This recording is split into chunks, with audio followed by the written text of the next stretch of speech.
gözüm kırmızı. Gözüm gözüm kırmızı. Azamata gel lan. Başımda Ye. arzulurum. Ye. Amerika.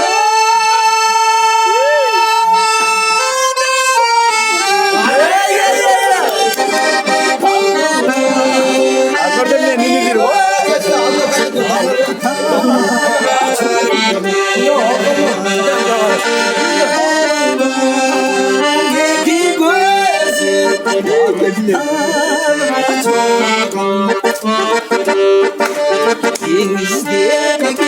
Ye.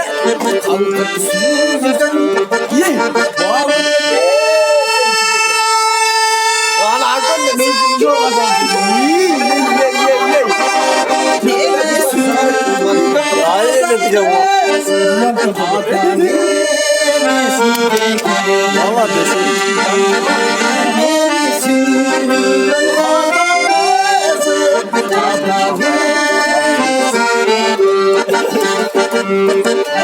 Ana.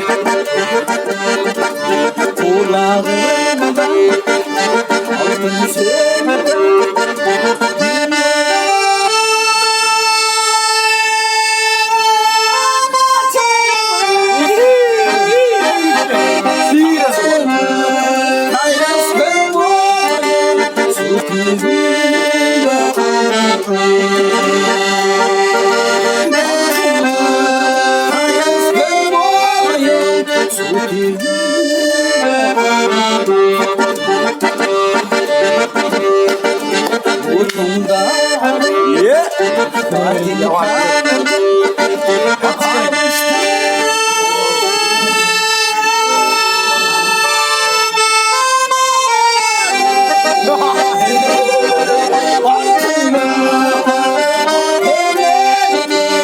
Bir konuda yapamadım. Ye.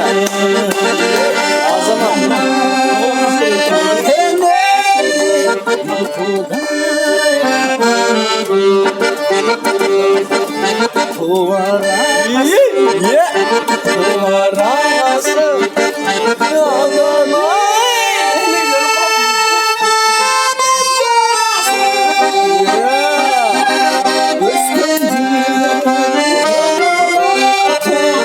gözüm kırmızı. Valla bize.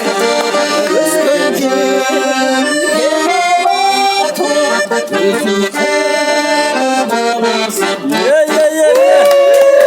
Bravo. Hele öğrenci.